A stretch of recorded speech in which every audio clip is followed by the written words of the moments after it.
ఇప్పుడే country delight యాప్ని download చేసుకోండి. Download the country delight app now.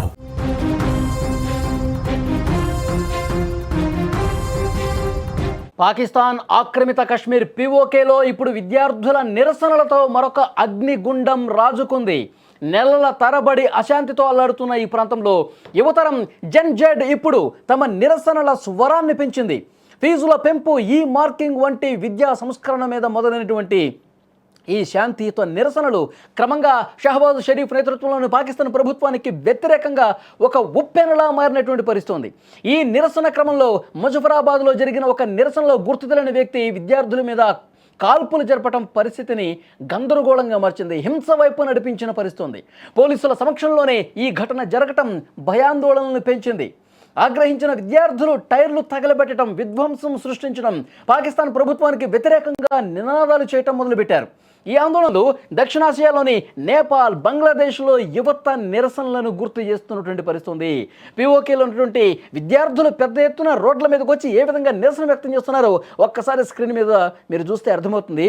గత కొన్ని రోజులుగా అక్కడ ఆందోళనలు జరుగుతూనే ఉన్నాయి. కానీ ఇప్పుడు జరుగుతున్నటువంటి ఆందోళన, ఇప్పుడు చేస్తున్నటువంటి నిరసన వేరే లెవెల్లో జరుగుతున్నటువంటి పరిస్థితి ఉంది. ఎందుకంటే పెద్ద ఎత్తున అక్కడ ఉద్యమాలను అణిచివేసేటువంటి పరిస్థితి కనిపిస్తుంది. పెద్ద ఎత్తున బలగాల్ని మోహరించి రోడ్ల మీదకి ఎవరు రావద్దని చెప్పి చేస్తూ ఉన్నారు. కానీ అంతకు మించి రోడ్ల మీదకి వచ్చి ఆందోళన చేస్తున్నారు. ఎందుకంటే అక్కడ విద్యార్థులకి వ్యతిరేకంగా కార్యక్రమాలు జరుగుతూ ఉన్నాయి. ప్రభుత్వం కనీసం పట్టించుకోవట్లేదు. ఈ మార్కింగ్ వ్యవస్థ అసలు బాగాలేదు. ఎందుకంటే సెమిస్టర్ పరీక్షలు రాసిన తర్వాత ఆ ఫలితాలు వచ్చిన తర్వాత నిరసన ఇంకా ఎక్కువైంది. ఎందుకంటే ఫీజులు ఇష్టారీతిని పెంచేశారు. సెమిస్టర్ ఫీజులు లక్షల్లో వసూలు చేస్తున్నారు. కానీ ఇక్కడ సౌకర్యాలు మాత్రం అరకొరగా ఉన్నాయి. కనీసం పట్టించుకోవట్లేదని చెప్పి విద్యార్థుల్లో ఒక పెద్ద ఎత్తున ఒక ఆందోళన వ్యక్తమైనటువంటి పరిస్థితి ఉంది. ఇంకొక విషయం ఏంటంటే అసలు సరిగా రాయనటువంటి విద్యార్థులకి ఎక్కువ మార్కులు వస్తూ ఉన్నాయి. అసలు పరీక్షలకు అటెండ్ కాని విద్యార్థులు ఎవరైతే ఉన్నారో వాళ్ళకి పరీక్షలు పాస్ అయినట్టుగా రిజల్ట్ వచ్చిన పరిస్థితి ఉంది. ఇవన్నీ చూసి ఇంత లోపభూయిష్టమైనటువంటి వ్యవస్థ ఉంది, అసలు ఈ ప్రభుత్వం కనీసం పట్టించుకోవట్లేదని చెప్పి ఆందోళన చేస్తున్న పరిస్థితి ఉంది. గతంలో జరిగిన ఆందోళనలు వేరు. కానీ ఇప్పుడు విద్యార్థులు 10వ తరగతి ఇంటర్మీడియట్ చదువుతున్నటువంటి విద్యార్థులు, యువత రోడ్ల మీదకి వచ్చి నిరసన తెలియజేస్తుంటే, మరోవైపు బలగాల్ని మోహరించి, పోలీసులు మోహరించి దాన్ని అణచడానికి ప్రయత్నం చేస్తుంటే ఉప్పెనలా ఎగసిపడుతున్నటువంటి పరిస్థితి ఉంది. ఈ విద్యార్థుల నిరసనలు ముజఫరాబాద్లో ఒక విశ్వవిద్యాలయంలో ప్రారంభమైందండి. ఫీజుల పెంపు కావచ్చు, మెరుగైన సౌకర్యాల డిమాండ్తో స్టార్ట్ అయితే అది అంతకంతకు పెరుగుతోంది. విశ్వవిద్యాలయంలో రాజకీయపరమైనటువంటి కార్యకలాపాలని నిషేధించడం ఇంకా ఈ నిరసన పెరగడానికి కారణమైంది. గత జనవరిలో కూడా సెమిస్టర్ ఫీజులు లక్షల రూపాయలు వసూలు చేశారని విద్యార్థులు ఆరోపించారు. బోధనా సిబ్బంది కూడా బకాయి పడిన జీతాల కోసం నిరసన తెలియజేశారు. ఒక విద్యార్థులే కాదు, వాళ్ళకి పాఠాలు చెప్పే ఉపాధ్యాయులు, అధ్యాపకులు కూడా రోడ్ల మీదకి వచ్చి విద్యార్థులతో కలిసి ఆందోళన చేస్తున్నారంటే పరిస్థితి ఎట్లా ఉందో అర్థం చేసుకోవచ్చు. ఇంటర్మీడియట్ విద్యార్థులు ఈ కొత్తగా వచ్చినటువంటి ఈ మార్కింగ్ డిజిటల్ అసెస్మెంట్ సిస్టమ్ని తీవ్రంగా వ్యతిరేకిస్తూ ఆందోళన చేస్తున్నారు.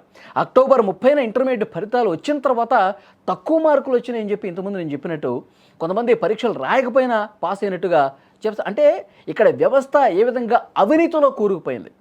ఇక్కడ ఎవరైతే బాగా చదివే విద్యార్థులు ఉన్నారో, ఎవరైతే మెరిట్ స్టూడెంట్స్ ఉన్నారో వీళ్ళకి సంబంధించి పూర్తిగా వీళ్ళు అన్యాయానికి గురవుతూ ఉన్నారు. కాసులకు కక్కుర్తిపడి కొంతమంది అధికారులు కావచ్చు, ప్రజాప్రతినిధులు కావచ్చు ఒక పెద్ద ఎత్తున స్కామ్ చేశారని చెప్పి మాకు అనుమానం కలుగుతోంది. అవినీతి రాజ్యం వెళుతోంది. మాకు మంచి చదువు ఇవ్వండి, మాకు మంచి సౌకర్యాలు కల్పించండి అని చెప్పి ఈరోజు పెద్ద ఎత్తున ఆందోళన చేసిన పరిస్థితి. అది కూడా పీఓకేలో ఆందోళనలు పెద్ద ఎత్తున రేగినటువంటి పరిస్థితి.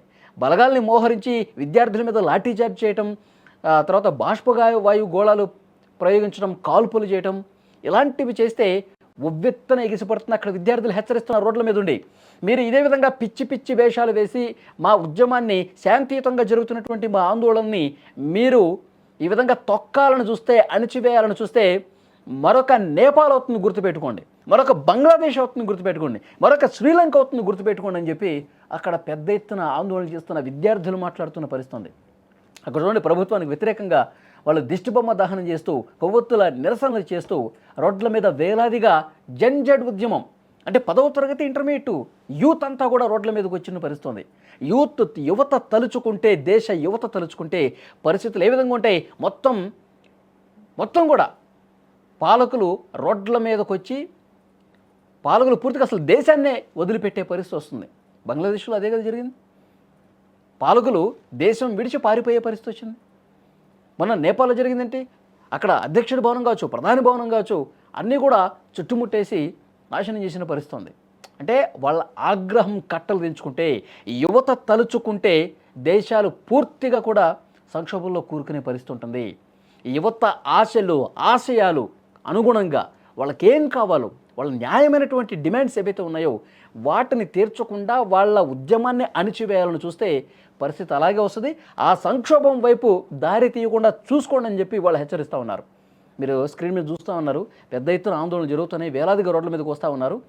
ఇది ఇంకా వాళ్ళ సమస్యలు పరిష్కారం దిశగా పాలకులు ఆలోచించకపోతే షెహబాజ్ షరీఫ్ ప్రభుత్వానికి ఇక నూకలు చెల్లినట్లే అని చెప్పి వాళ్ళు డిమాండ్ చేస్తున్నటువంటి పరిస్థితి. వాళ్ళ సమస్యల పరిష్కారం కోసం పెద్ద ఎత్తున ఆందోళనలు ఇంకా తీవ్ర రూపం దాల్చే పరిస్థితి కనిపిస్తుంది. ఆ విజువల్స్ చూస్తే అదే అర్థమవుతోంది.